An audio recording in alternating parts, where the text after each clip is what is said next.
What's up, guys? Today we're doing an episode review for Werewolf Skin. Yeah, that's so awesome. So, yeah, let's get this started. So, the episode starts off with me appearing. Hello everybody, my name is Alexander Joseph. I kill people. Don't look at my closet back there. There might be dead bodies. There may or may not be. Not confirming, but it stinks a lot in there, and it doesn't smell like shit or piss or this normal stink. Maybe it smells like something decomposing. Or maybe it smells like, baked human. Okay, this is getting a little sus. Speaking of baked human, this episode is baked like a muffin. Okay, that didn't have anything to do with big humans, but today we're finally reviewing Werewolf Skin, the last of the two-parters besides, our finale, Haunted Mask and Haunted Mask 2. Haunted Mask being the final one, because I want to review Haunted Mask 2 first. Personally, I actually like Haunted Mask 2 a little more, because honestly, it was just way cooler. But Haunted Mask is still like the OG. And of course, we're doing both parts in one episode, so yeah. Well, not both of them, just two of them separately. Like, I didn't do Say Cheese and I again together. Like, I did them separately. Not bad a lot of dates, though. Anyways, yeah, we're doing Werewolf Skin episode review. And then next up should be My Harry's Adventure. And then You Can't Scare Me. Then the Haunted Mask 2 next month. And the Haunted Mask at the end of next month. So, we're on the top 5 of the end. We're at the end. This is number 5 before the end, man. We're close. Or woman, I don't know. So, yeah, let's get this started. Hey, let's get this started. So, first of all, we're just gonna go straight into it now, guys. So, I have no announcements, so. Anyways, the main character, named after me, Alexander Joseph, or I mean Alex, he gets dropped off at the bus stop, which is in front of the gas station. It's like the dead of night, like midnight, I don't know exactly. It's probably like 4 in the morning, because, the sun's about to rise soon, according to the bus driver. Eventually, So, I don't know. There's no exact time frame. Anyways, the bus driver tries to scare him, but it ultimately fails, and, the reason why he's there is because Alex is actually being dropped off, because his parents are in London. I actually caught on to that. They only mentioned it once. I think it's in London, yeah. It was London. They're somewhere, and they can't bring their kid, because it's probably like a business trip or something. So, he's being dropped off at their aunt and uncle's. Anyways, they're not there, and he just kind of sleeps on the bench. He reads a Chiller magazine, hint, hint, cuts to come. And yeah, he just kind of falls asleep. He gets waken up by a killer bunny, according to his uncle. And the killer bunny doesn't kill him because it flees off, because killer bunnies are scared of men. And that kid, well, probably now he's a man, or he's a man 6 feet under. 6 feet under in 12 years anyway, like, diabetes anyways. So yeah, he gets waken up by his uncle and a killer bunny. And, so yeah, apparently the camera that he has, he's actually, Alex is wants to be a photographer, so that's pretty interesting, I guess. I don't know. It has a big role in the episode, camera. Apparently the camera is a gift from his uncle, just right there. Anyways, they drive to the house where the aunt is. I don't really know their names exactly. I just know the main characters. Alex. And then there's Lily. No. Hannah. Oh, ghost next door, Hannah. I know for a fact that woman, the aunt, I don't know where she was from, but I know that is not her first appearance. I remember seeing her somewhere else. Let me know. I'm trying to think. No, it wasn't Who's Your Mommy. That was a lookalike, though. She had the same haircut. Somewhere else. She did appear. She did appear once. Another time, at least. I know for a fact. She was somewhere else. I saw her before. I recognize her. I'll think about that. I'll think about that after the video. Anyways, so yeah, he's at his, aunt and uncle's house. And, he likes it. He's pretty cool. He goes out on the list to get some more photos because he actually wants to enter that Chiller magazine contest. That was the Chiller magazine thing.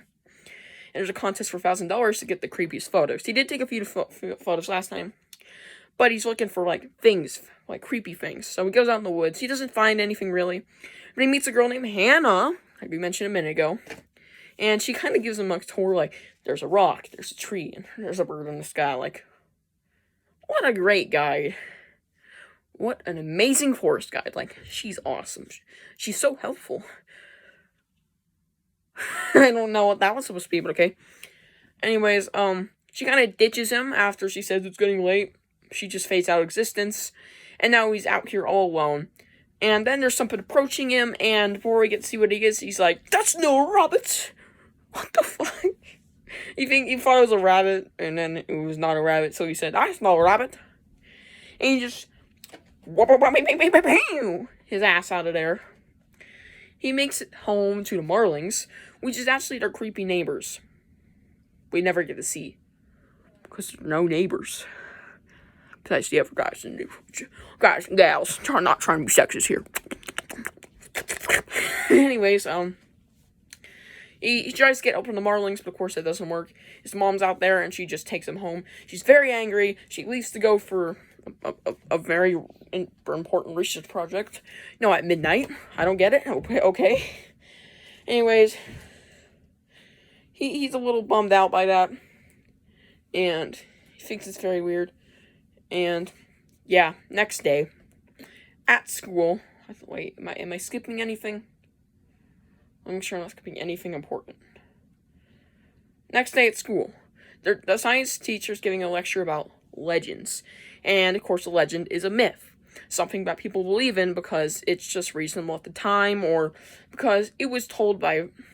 It's been passed down for so long that there's no evidence that it's fake or true.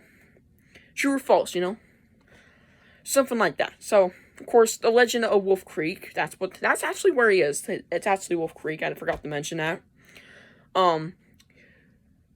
It's a pretty interesting place, and apparently it's called Wolf Creek because there's werewolves there. Wow. Wonder what the episode's called. Anyways, there are two bullies. I'm calling bullies. Bully at... I'm not sure a bad word in there. Sucking my dicky. Anyways, my dick's like 3 inches. Who would want to suck on it? Anyways. So, there's these two boys who believe in the legend of the werewolves, and of course, they say that, silver bullets don't kill werewolves.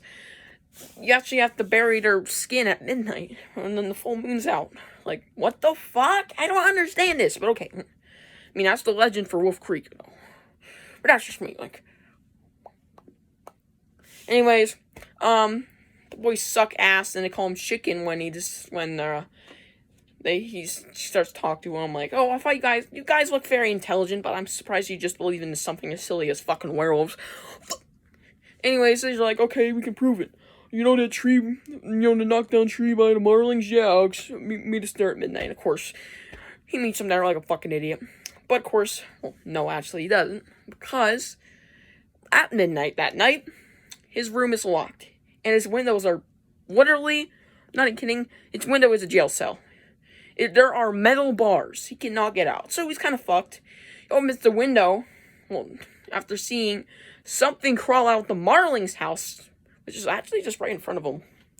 And, of course, what is that thing? Well, it comes up to give him a big ol' hello, and give him a slice of pie. 2 hungry-ass werewolves. They're pretty gnarly looking, I gotta say. Top 10 scariest things in Goosebumps, that is in the top 10s. It's not as scary as, like, Crap the Cat. Like, that shit, that episode, nightmare fuel. Like, shiznick, I want to do top 10 scariest things in Goosebumps. Honestly, should have gave me nightmares. Those werewolves were pretty nasty and gnarly, like, holy shit, nightmare fuel. Anyways, they don't get in, and the next morning, you can see him, like, armed with, his window covered in chairs and stuff to make sure the werewolves don't get in. And he has a thing on the door so they know, in case they try to come in through his bedroom door. Of course, it's just his parents in the morning trying to check up on him. Well, not his parents. His guardians for the time. Aunt and uncle, sorry. And, of course, he tells them about the werewolves, and they're like, no, it's a bear. What's a werewolf? I don't know anything about a werewolf. Anyways, he's like, I knew Hannah was right. And of course, they're like, oh, Hannah, you been talking to me that bitch, you fucking that ugly bitch, the ugly whore. What'd you just say? Apparently Hannah is well known to the parents because her brother got bitten by a werewolf and he kind of died. And she's trying to find the werewolf. Well, the wolf. They didn't say it was a werewolf. They just said it was a wolf. So it's kind of weird. Anyway, that's why she's always out in the woods. She's trying to look for him and the wolf. You know, it's kind of weird though. Anyways, he meets up with Hannah that morning. And she tells him everything about it. And he's like, okay, forget the Chiller magazine contest. I need to go national exposure. Never heard of that, but okay. Apparently that was popular back then, or it's just made for this episode. Like, I don't know what the fuck that is. Low-key, guys, I don't know what that is. I've never heard of it. Hit me up. Maybe we can go on a date to where. What the fuck? Anyways. While on their walk to school, he gets stopped by the bullies who were mad that he didn't show up last night, you know, because he kind of got attacked by werewolves at his own fucking bedroom, at his own fucking window. Of course, he explains to them, and they don't believe him, so he's like, meet me behind the Marlings, because the Marlings are obviously werewolves.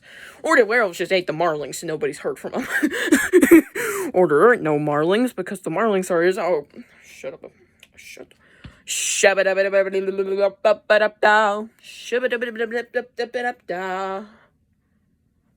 That's the cover. Anyways, I can't choose the covers. I'm sorry, guys. Oh, what a big go. Something like that, okay? For everyone. Anyways, sorry. Just wasting time. That night, he's actually out. And of course, he doesn't actually find anything. He has two weird dreams. One is attacked by a werewolf and then attacked by his science teacher. Now, low-key, I always point this out at the end. Science teacher's cool, though. I'm just gonna give you a hint what I'm about to point out at the end. Anyways, he wakes up, and he's like, man, I'm not eating many more chocolate bars before bed. Of course, he wakes up, and lo and behold, there's a crashed Jeep in front of him. Like, how do you not wake up from that? And also, I'm just confused. He goes home, like, oh my god, they're dead. And he goes looking for him, but they're not actually dead. Because he hears something come from the Marling's house, he points his camera, somehow zooms in miraculously like it's a fucking microscope, and he sees their parents getting naked and out of their fursuits. The plot twist, their parents are furries and they wear werewolf skin. So, that's gonna do it for this episode review. So yeah, the parents hear him fucking around in there, kind of heard him yelling, and they run back into the house, just only see him, just miraculously. Oh yeah, speaking of which, how he got out of his room that night, the previous night, to go to the lake, or whatever, he broke his door down, so we kind of had to repair it, but he was able to do it in time. Sorry for the voice cracks. And, of course, he wasn't caught. That breakfast was weird. We're not going to talk about it. They made a lot of jokes about how they ate people last night, even if the newspaper's showing 300 missing in woods. Like, holy shit. Anyways, he tells it to the girl, and when they go actually out to see the Jeep, it's not there. So he's like, okay, tonight's the night. So they break into the house. They steal the werewolf skins. Without the parents miraculously noticing. There was a science teacher seen in there at school that day, and of course, we're not going to talk about it. Not too important. It's just him saying, some legends bite, so be careful out those woods. Just be careful, man. Science teacher's cool. We'll talk about him in a minute. Anyways, he buries the werewolf skins when the moon is full. The bullies come out, but we're not going to talk about that because they just kind of got spooked by the werewolf skin and reached their arms for the bag for the ground. The parents are like zombies, coming toward him, but of course he manages to keep them away from each other, and the werewolf skin dies. Now, next day, they're all happy, everything's fine, and he's developing some of the photos for the Chiller magazine contest or whatever, and finds that Hannah is in one of them, in her fursuit, barely visible in the woods. Hannah walks into the room, and he's looking at her scared, and she's like, what's wrong? I told you I don't bite. Episode ends. Acting, 9 out of 10. The science teacher sold it to me. Science teacher, like I said, he's awesome. Absolutely unneeded, but welcome addition. Welcome aboard. special effects there weren't any, so I'm gonna give it like, if there were, 8 out of 10. Overall, I'm gonna give this episode 8 out of 10. See y'all in the next one. Bye.